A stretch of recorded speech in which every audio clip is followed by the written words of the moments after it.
ఓకేనండి, పొలావ్ అయితే కట్టెల పొయ్యి మీద అయితే ఉడుకుతా ఉంది. ఇంకా కర్రీ అయితే గ్యాస్ మీద చేద్దామని చెప్పేసి ముగ్గురు అయితే ఇక్కడికి వచ్చారనమాట. ఆ పొలావ్ ఇంకా నీరు దిగి తెరలి బియ్యం పోసి చాలా లేట్ అయింది.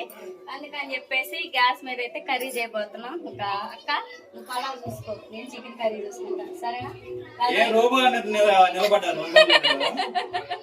వాళ్ళ కొత్త కదా, ఏం చేయాలో అర్థం కావట్లేదు. మా అక్క ఏమో పలావ్ చూసుకునిద్ది, నేనేం చికెన్ కర్రీ చేస్తుంటే మా పెద్ద అక్క అయితే వీడియో తీస్తా ఉండద్ది. ఇప్పుడు మెచ్చిపోతున్నాం. చికెన్ అయితే శుభ్రం చేసి ఇక్కడ పెట్టాము, వాటికి కావాల్సిన రెడీ చేసుకున్నాం. బాగా అయితే రింగ్ లైట్ పెడుతున్నాడు. అక్క ఎసురు వచ్చినాయా? బియ్యం తీసుకొని పోదాం పక్క.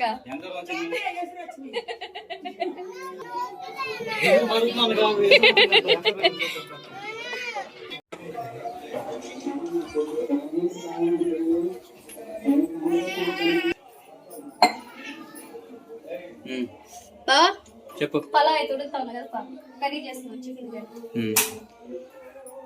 పెడుతున్నావా? తాలింపు వేసి తాలింపులోనే వేసి. సరే కానీ నెక్స్ట్ వచ్చింది ఆయిల్ పోసుకున్నాం.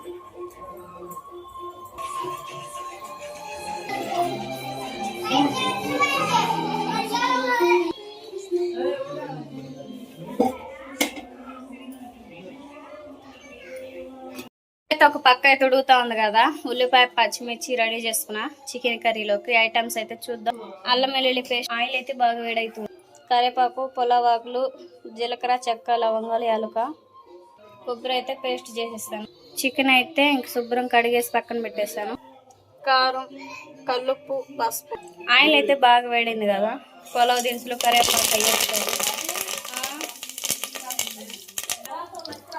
పలావ్ దినుసులు మొత్తం అయితే వేసిన తర్వాత ఉల్లిపాయ వేసుకోవాలి. పలావ్ దినుసులు అయితే ఎంత వచ్చింది? ఇగో పచ్చిమిర్చి అను ఉల్లిపాయలు వేసుకొని బాగా ఫ్రై చేయాలి. ఆకలి అంటా ఉన్నారు అన్నయ్య వాళ్ళు. పలావ్ ఎంతవరకు వచ్చింది? పలావ్ చూద్దును, ఎంతవరకు వచ్చింది చూద్దుని. ఇవైతే బాగా ఫ్రై అయిన తర్వాత చూపిస్తా. బాగా అలా పలావ్ అయింది లేదు.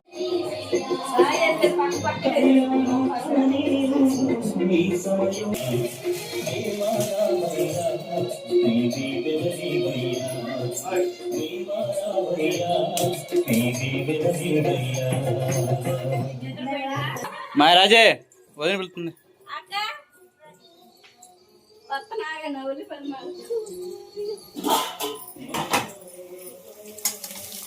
సరేనండి, ఈ రోజు అయితే మొన్న మా తమ్ముడు పెళ్లి కూడా ఇంత హ్యాపీగా లేదనమాట. అసలు ఈ రోజు మా తమ్ముడుని అటు వాళ్ళ అత్తగారు వాళ్ళ ఇంటికి పంపించి నేనైతే చాలా హ్యాపీగా ఉన్నాం. మా అక్క, మా పెద్ద అక్క, మా రెండో అక్క, మా పెద్దమ్మ, మా పెద్దనాన్న అందరూ మా పెళ్లి వీడియో చూస్తూ చాలా హ్యాపీగా ఉన్నాం. ఉల్లిపాయలు అయితే బాగా ఫ్రై అవుతున్నాయి. ఇంకా మొత్తం అయిన తర్వాత భోజనాలు అయితే చేసేయాలి. ఏం బావా? అంతే రాజే. సుబ్బు వాళ్ళని కూడా పిలిచాము. వంట అంతా అయిన తర్వాత అబ్బాయిలను పిలిస్తే అందరం కలిసి భోజనం చేయొచ్చు. అంతే.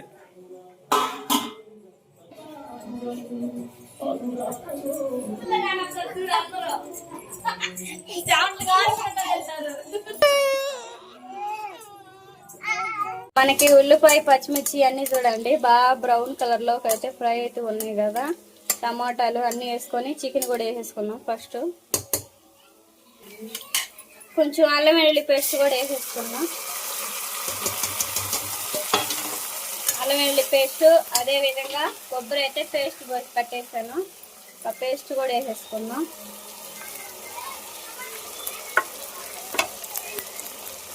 పిల్లలు అయితే లవంగా వేసారు, పక్కకి తీసేసాను. బాగా పచ్చి వాసన పోయేంత వరకు బాగా ఫ్రై చేసేసుకోవాలి.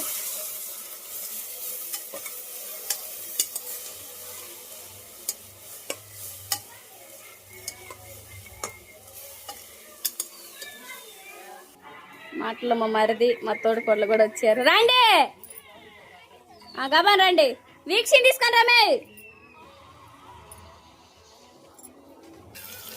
మొత్తం అయితే బాగా పచ్చి వాసన పోయేంత వరకు ఫ్రై చేసుకున్నాం కదా. చికెన్ వేసేసుకున్నాం.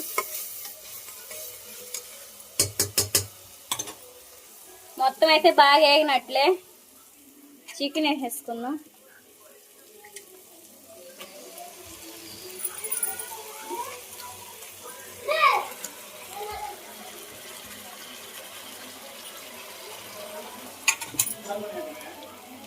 తీసుకొచ్చారు.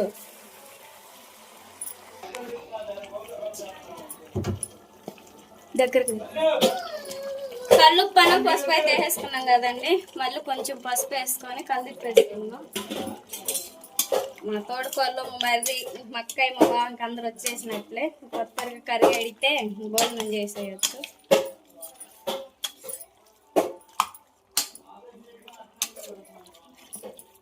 మూత పెట్టేసుకుందాం. కొబ్బరి మూత పెట్టినా లేకపోతే నార్మల్ మూత పెట్టేసుకొని మగ్గిన తర్వాత కర్రీ అయితే బాగా ఉడుతుంది కదా, టమాటాలు వేసేసుకుందాం.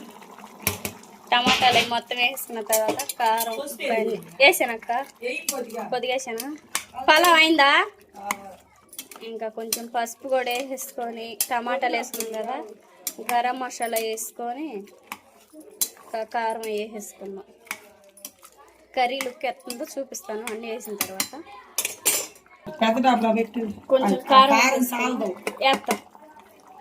కారం అన్నీ వేస్తున్నాం కదా, కర్రీ లుక్ అవుతుందండి. గరం మసాలా వేసుకున్నాం, ఇంట్లో తయారు చేసిన గరం మసాలా.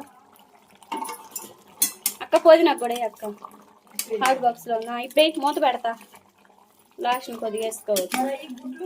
గుడ్లు కూడా వేస్తా, ఇజులు మూత పెట్టేటప్పుడు పెడితే ఇప్పుడు చిదురు అవ్వకుండా ఉంటుంది. కడిగా నాకు కిందాక.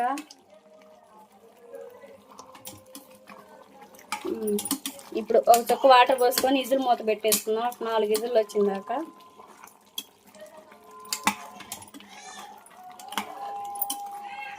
కర్రీలో వాటర్ అయితే పోసేస్తాం, ఇజులు మూత కూడా పెట్టేసుకుందాం.